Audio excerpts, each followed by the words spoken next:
temos no capítulo 49, em que André Luís lhe é permitido voltar ao seu lar terreno.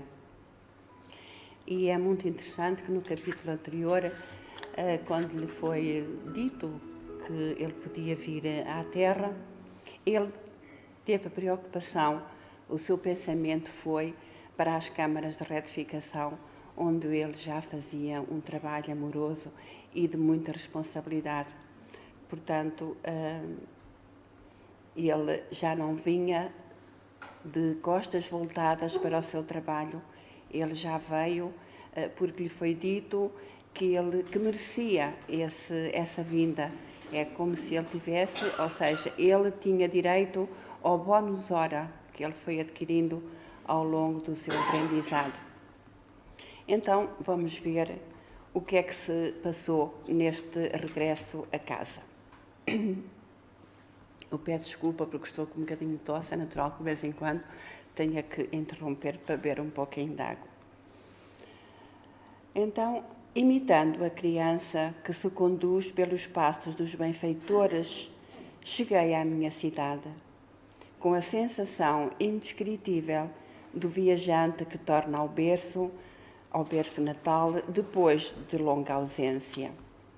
Sim, a paisagem não se modificara de maneira sensível. As velhas árvores do bairro, o mar, o mesmo céu, o mesmo perfume errante.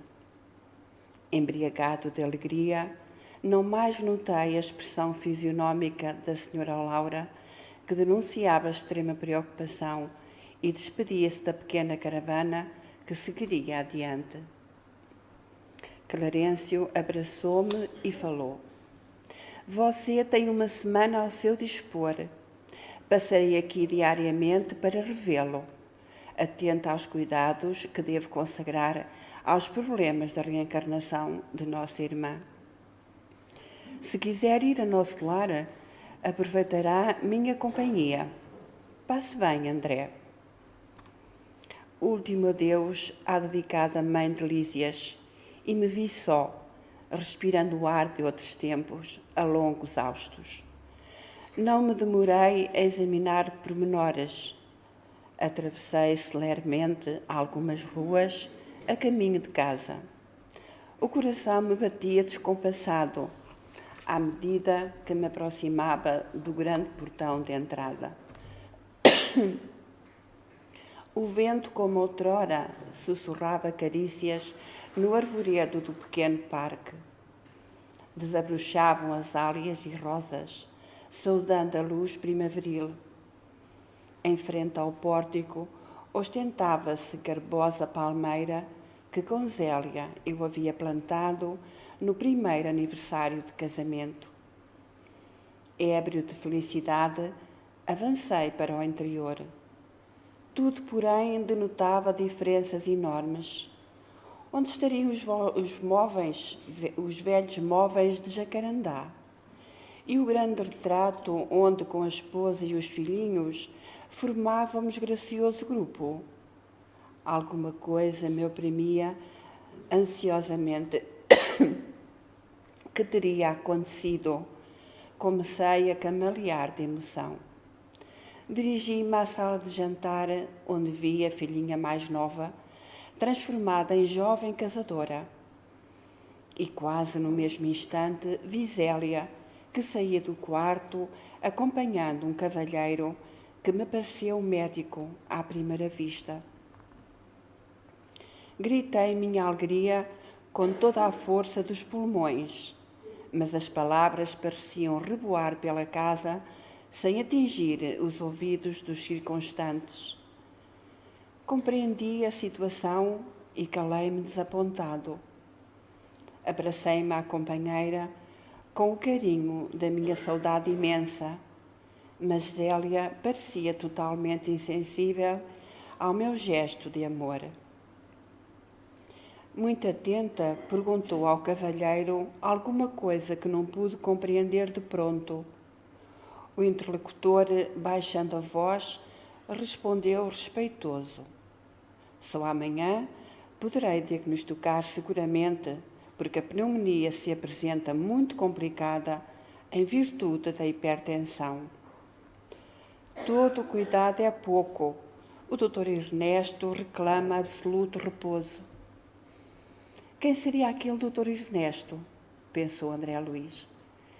Perdia-me num mar de indagações, quando ouvi minha esposa suplicar ansiosa. Mas, doutor, salve-o por caridade, peço-lhe. Oh, não suportaria uma segunda viuvez. Zélia chorava e torcia as mãos, demonstrando imensa angústia. Um corisco não me fulminaria com tamanha violência. Outro homem se apossara do meu lar. A esposa me esquecera.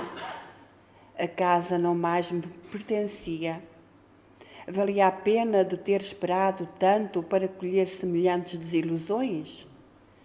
Corri ao meu quarto, verificando que outro mobiliário existia na alcova espaçosa. No leito estava um homem de idade madura, evidenciando um melindroso estado de saúde. Ao lado dele, 3 figuras negras iam e vinham, mostrando-se interessadas em lhe agravar os padecimentos. Estas figuras negras poderiam, por certo, ser espíritos obsessores, porque não é muito comum que num estado doentio se cheguem a nós criaturas nesta condição, como diz André Luiz, negras. Isso, por certo, aquele senhor, o Ernesto, o marido de Zélia, teria algum débito com alguns irmãos e por isso eles ali estariam para lhe cobrarem. Portanto, por isso eles queriam que o estado dele se agravasse. De pronto, tive ímpetos de odiar o intruso com todas as forças. Mas eu já não era o mesmo homem de outros tempos. O Senhor me havia chamado aos ensinamentos do amor, da fraternidade e do perdão. Verifiquei que o doente estava cercado de entidades inferiores, devotadas ao mal. Entretanto, não consegui auxiliá-lo imediatamente. Assentei-me decepcionado e acabrunhado, vendo Zélia entrar no aposento e dele sair várias vezes, acariciando o enfermo com a ternura que me coubera noutros tempos. E, depois de algumas horas de amarga observação e meditação, voltei cambaleante à sala de jantar, onde encontrei as filhas conversando. Sucediam-se as surpresas. A mais velha casara-se e tinha ao colo um filhinho. E meu filho, onde estaria ele? Zélia instruiu convenientemente uma velha enfermeira e veio palestrar mais calmamente com as filhas. Vim vê-los, mamãe, exclamou a primogênita, não só para colher notícias do Dr. Ernesto, como também porque hoje singulares saudades do papai me atormentam o coração. Desde cedo não sei porque penso tanto nele. É uma coisa que não sei bem definir. Portanto, esta filha do Dr. André Luiz, ela apercebeu-se da presença do pai. Portanto, já vamos ver aqui um bocadinho mais abaixo que ela já era uma criatura que tinha já alguns conhecimentos sobre a doutrina espírita e, portanto, com a sua sensibilidade, ela captava a presença do pai e por isso aquela emoção e por isso aquelas lágrimas. Não terminou. Lágrimas abundantes borbulhavam-lhe dos olhos. Zélia, com imensa surpresa para mim, dirigiu-se à filha autoritariamente. Ora essa, era o que nos faltava. Aflitíssima como estou, tolerar as tuas perturbações. Que passadismo é esse, minha filha? Já proibi a vocês, terminantemente, qualquer alusão nesta casa a seu pai. Não sabe que isso desgosta o Ernesto? Já vendi tudo quanto nos recordava aqui o passado morto. Modifiquei o aspecto das próprias paredes. E você não me pode ajudar nisso? A filha mais jovem interveio acrescentando: desde que a pobre mana começou a se interessar pelo maldito espiritismo, vive com essas tolices na cachola, onde já se viu tal disparate. Essa história dos mortos voltarem é o cúmulo dos absurdos. Isto passa-se também com a maioria, não de nós que já aqui frequentamos a casa e que já acreditamos e já entendemos o que é a espiritualidade, o que é que se passa connosco no nosso desencarne, na nossa vida espiritual. Mas a filha mais nova ainda desconhecia por completo e achava realmente que a minha irmã que não estava boa da cachola.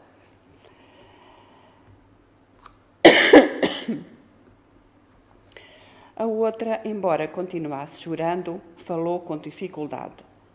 Não estou traduzindo convicções religiosas. Então é crime sentir saudades do papai? Vocês também não amam, não têm sentimento? Se papai estivesse conosco, seu único filho varão, não andaria mamãe a praticar por aí tantas loucuras. Ora, tornou Zélia nervosa e enfadada, cada qual tem a sorte que Deus lhe dá. Portanto, outro engano. Ninguém tem a sorte que Deus lhe dá. Cada um tem a sorte que merece ter e que faz por ter. Portanto, aqui também Zélia ainda não estava desperta para entender estas coisas. Assim como o Dr. André Luís, antes de partir, pensaria da mesma forma. Não se esqueça de que André está morto. Não me venha com lamúrias e lágrimas pelo passado irremediável.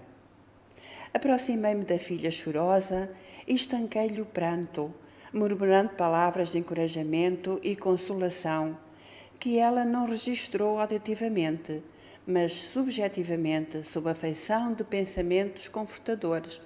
Portanto, através do pensamento de André Luís para com a sua filha e com a receptividade que ela tinha, ela percebeu no seu íntimo aquelas palavras reconfortadoras, embora ainda certamente não compreendesse muito bem, mas ela já sabia que estava a receber algo que a reconfortou e que a fez parar um pouquinho então o choro.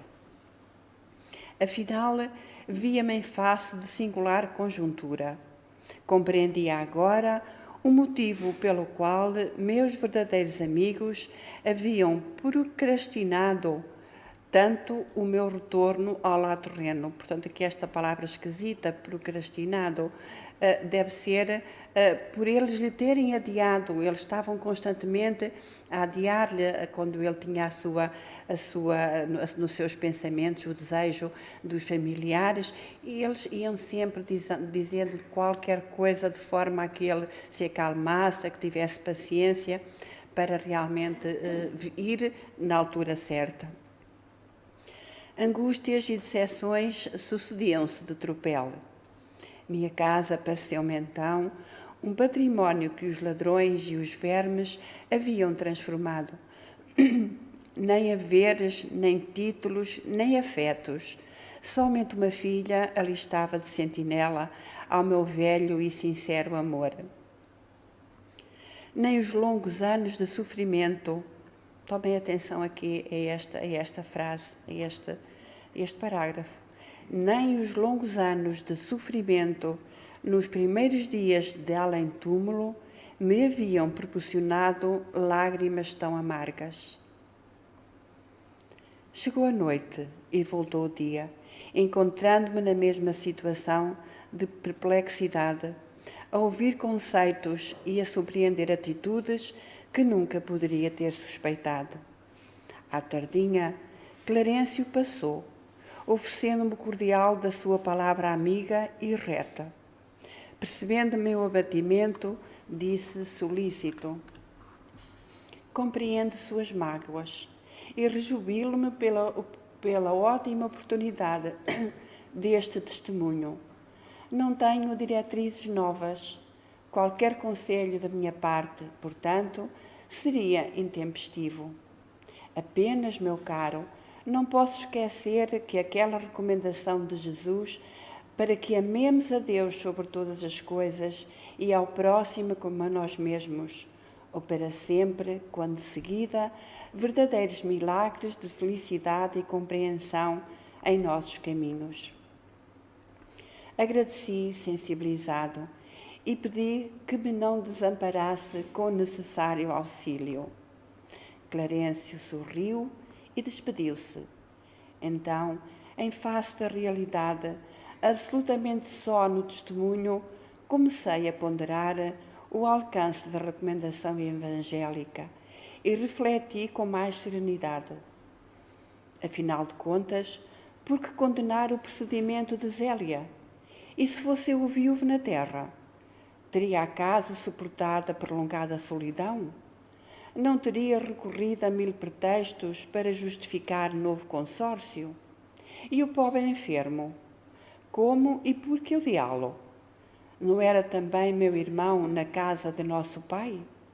Não estaria ao lar, talvez em piores condições, se Zélia não lhe houvesse aceitado a aliança afetiva? Preciso era, pois, lutar contra o egoísmo feroz. Jesus conduzira-me a outras fontes. Não podia proceder como homem da terra. Minha família não era apenas uma esposa e 3 filhos na terra. Era, sim, constituída de centenas de enfermos nas câmaras de retificação e estendia-se agora à comunidade universal. Dominado de novos pensamentos, senti que a linfa do verdadeiro amor começava a brotar das feridas benéficas que a realidade me abrira no coração.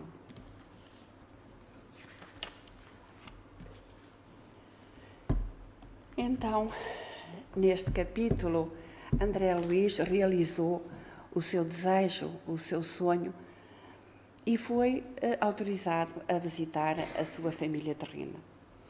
Ele narra-nos a sua alegria quando o ministro Clarencio lhe autorizou a visita e o choque de encontrar muitas modificações, tanto na própria casa como nos seus familiares.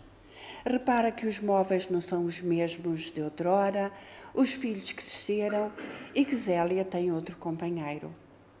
E André Luiz narra-nos desta forma a sua surpresa, dizendo-nos assim: um corisco, eu penso que um corisco será um raio, por certo, não me fulminaria com tamanha violência. Outro homem se apossara do meu lar, a esposa me esquecera. E diz-nos ainda: de pronto tive o ímpeto de odiar o intruso com todas as forças. Mas eu já não era o homem de outrora. O Senhor me havia chamado aos ensinamentos de amor, da fraternidade e do perdão.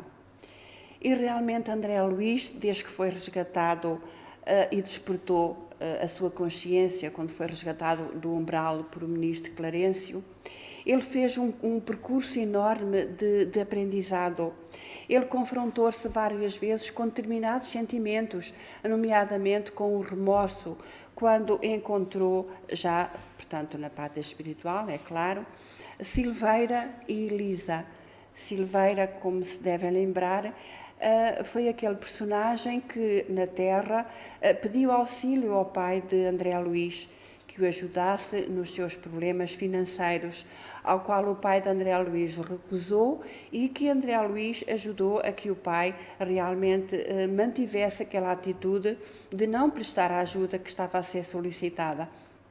Embora sua mãe interviesse pedindo auxílio para aquele irmão, para o Silveira, e André Luiz mais tarde vai encontrá-lo como trabalhador.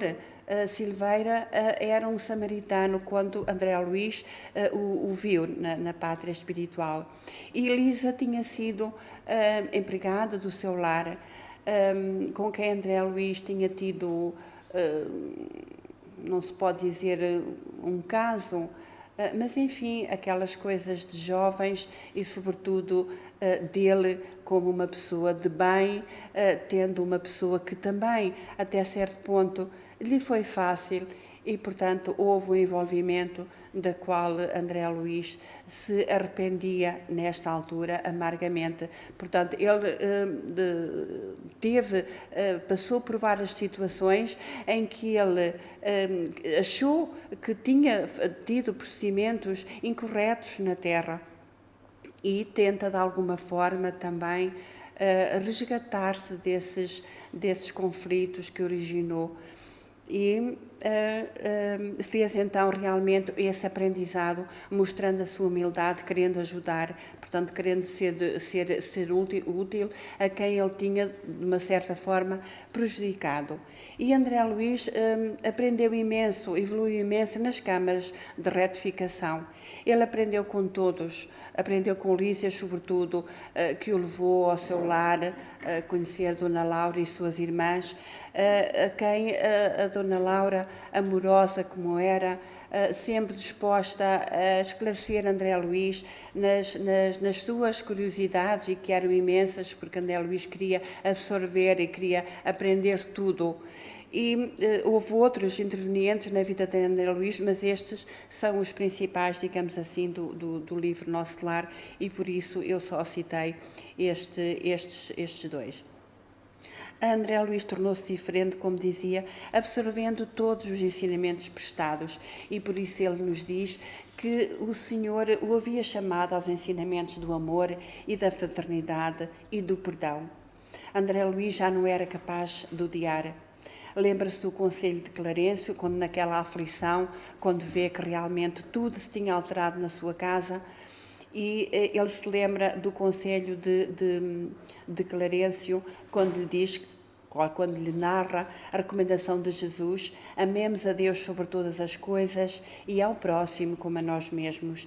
E esta recomendação evangélica fez com que André Luiz ponderasse e se pusesse no lugar dos outros, neste caso no lugar da sua mulher, se ele realmente, o que é que ele faria numa situação idêntica? Será que ele também não trataria de orientar a sua vida? Porque quando ele partiu, ele tinha os 3 filhos pequenos, não é? E, portanto, ele, por certo, teria feito a mesma coisa.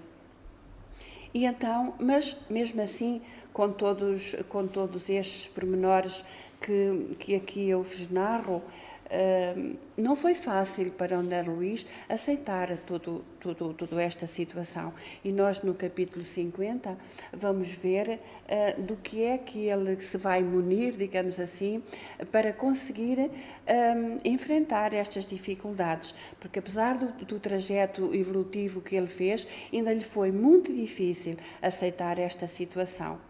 André Luiz não foi um homem que tivesse um percurso terreno na questão moral. Não é que ele tivesse sido mau, mas ele vivia, sendo um homem, sendo um médico, ele vivia para o bem-estar da sua família. Portanto, o importante na sua vida era o que ele fazia e o que podia proporcionar à sua família. E, portanto, todos os aspectos, para além da sua casa e dos seus familiares, estavam relegados a segundo plano. E tudo isso ele aprendeu, portanto, ele era um homem com conhecimentos intelectuais, mas moralmente ele ainda não estava atingindo esse patamar. E foi no Ministério, aliás, foi no Ministério da Regeneração, onde foi resgatado, e foi nas câmaras de retificação que André Luiz fez um aprendizado notável e que o fez com que ele fosse capaz de realmente de achar e de dizer que já não era o mesmo homem. Por isso este tempo que ele demorou a que lhe fosse autorizado foi necessário, porque André Luiz, se tivesse vindo, ele não iria aceitar da mesma forma que aceitou, embora com as dificuldades, a situação da sua família. Ele, naquela altura, já com a sua evolução, ele diz-nos que teve ímpetos de odiar. E se ele tivesse vindo antes, teria mesmo odiado e teria ali ficado naquela família, que era a sua, até quem sabe odiando, até quem sabe tornando-se obsessor da sua própria família. Porque isso acontece conosco também, porque há espíritos que teimam em vir, são persistentes na sua vinda à Terra, querem forçosamente vir, e a espiritualidade os vai intuindo a que ainda é cedo para esperar, enfim, para se esclarecer, mas muitas das vezes esses espíritos que são como nós queremos as coisas logo, nós queremos ir, nós queremos saber como estão, e isso muitas das vezes nos traz grande perturbação, porque não somos privados do nosso livre-arbítrio quando insistimos na nossa vinda. E muitas das vezes a espiritualidade nos deixa vir porque nós vamos tirar daí uma lição, ou seja, vamos aprender à nossa custa, porque não somos privados, até na espiritualidade, do nosso livre-arbítrio. Enquanto que André Luiz, ele aceitou os conselhos dos amigos, ele aceitou os conselhos da sua mãe, ele aceitou com resignação, com paciência, até que chegasse a altura de poder vir na hora em que ele fosse capaz de já compreender o porquê, não é? Então, o apego, seja aos familiares, seja aos bens terrenos, é uma coisa terrível. E ficamos amarrados, sem conseguirmos alcançar as etapas espirituais que nós todos merecemos, porque nós todos merecemos as etapas espirituais. E muitas das vezes ficamos presos na Terra, sem conseguir voarmos a outras esferas. E muitas vezes somos nós que os amarramos. Somos nós que muitas vezes nos tornamos obsessores deles, nos deixando voar para o aprendizado espiritual, para que depois eles tenham outra oportunidade de vir, e tantas das vezes que eles vêm e ficam na mesma família. Nós é que não temos essa capacidade de poder saber se estão na família ou não, mas às vezes até conseguimos, ou por uma maneira de ser que nos faz lembrar a alguém da nossa família.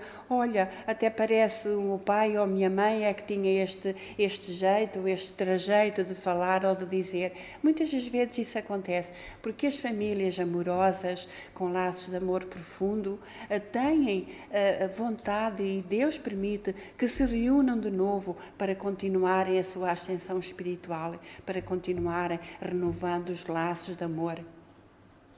Então, nós muitas das vezes também pedimos nas nossas aflições ajuda aos nossos irmãos que já partiram, aos nossos familiares. E não pensamos sequer se eles estarão em condições de nos ajudar. Porque se eles tiverem merecimento, a espiritualidade não permite que eles ouçam os nossos apelos. Mas nós sabemos que quando saímos daqui para o mundo espiritual, nós somos iguais aos que éramos aqui, não é? Muito raramente nós saímos daqui e nos libertamos de tudo quanto é a matéria, os laços familiares. Então, muitas vezes eles ficam aflitos porque ouvem o nosso chamado e não nos podem ajudar, não é? E, portanto, nós devemos pensar nestas coisas, porque foi para isso que Jesus nos enviou o Espiritismo, o Consolador prometido, para aprendermos a mudarmos, a entendermos as coisas que Jesus tão amorosamente nos ensinou. Podemos pedir ajuda a quem? Ao nosso Pai, ao nosso Criador, a Jesus. Ele é o mensageiro de Deus. Jesus é o mensageiro de Deus. E por isso Ele nos disse: eu sou o caminho, eu sou a verdade, eu sou a vida. Portanto, nós podemos pedir ao Pai, a Jesus, podemos pedir à nossa Mãe Santíssima, ao nosso santo de devoção, que não deixa de ser um espírito evoluído, aos nossos anjos da guarda. Peçamos a todos, menos aos nossos familiares. Para os nossos familiares devemos dedicar-lhe o nosso amor, o nosso carinho.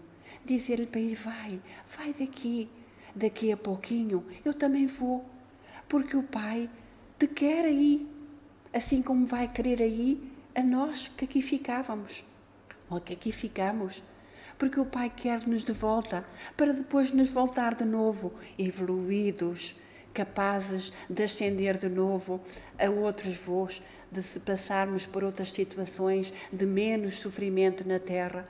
Portanto, não devemos de forma nenhuma pedirmos nas nossas aflições ajuda aos nossos familiares, que eles estejam na paz de Deus, aprendendo, que eles possam ir às escolas, porque realmente neste livro Nosso Lar, Jesus nos enviou através de Chico, através de André Luís, tudo para que nós possamos meditar nas coisas. Porque nós não podemos vir à casa espírita, ouvirmos e depois não nos lembrarmos mais. Não quer dizer com isso que saiamos daqui e que andamos todo o dia a pensar naquilo que aqui ouvimos. Não, mas devemos meditar. Espera lá, eu vi isto e isto e isto. Porque só desta forma é que nós conseguimos mudar e é que conseguimos perceber o que é que Jesus pretendeu de nós ao mandar-nos o Consolador prometido. Ele pretendeu de nós que compreendêssemos, a fim de podermos fazer a nossa mudança. Claro, meus queridos, eu estou a falar para vós, mas eu também estou aí, nas mesmas dificuldades de mudança.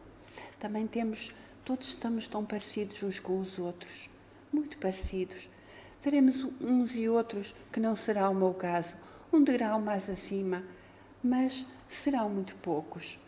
Todos estamos num plano de ascensão espiritual muito parecido uns com os outros e temos o privilégio de estarmos nesta casa. Quem dera a tantos irmãos nossos que andam nesta vida aturdidos, perturbados, sem saber onde hão de pedir auxílio, quem dera que eles conhecessem esta casa. E por vezes também não as conhecem porque não querem aceitar estas verdades, porque as verdades são difíceis de nós aceitarmos, porque nós não queremos mudar. É difícil, a mudança é muito difícil. Então, é um privilégio nós estarmos aqui na casa de Jesus. Por isso, não devemos desperdiçar este tempo para que um dia não tenhamos que dizer: ai, se eu soubesse.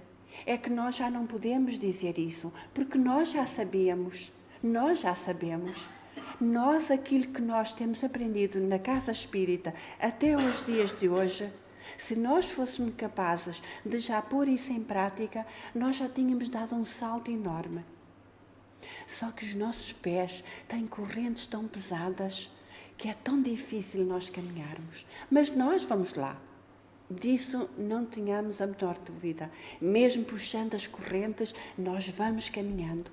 Um bocadinho hoje, um bocadinho amanhã, um bocadinho daqui mais a um tempinho. E nós vamos conseguindo, porque é esse o nosso objetivo na Terra, caminhar para Jesus. Então, que nós possamos refletir nestas coisas que aqui ouvimos. Nós todos que estamos aqui, e tenho a certeza que se estamos aqui à segunda-feira, nós queremos aprender, nós queremos ser criaturas diferentes, queremos tirar aquelas vestes velhas e vestirmos vestes novas. Então, meus queridos irmãos, eu vos agradeço por me ouvirem e peço a Jesus que nos ajude para que nós possamos caminhar para Ele ao seu encontro. E muito obrigada e que Jesus nos abençoe.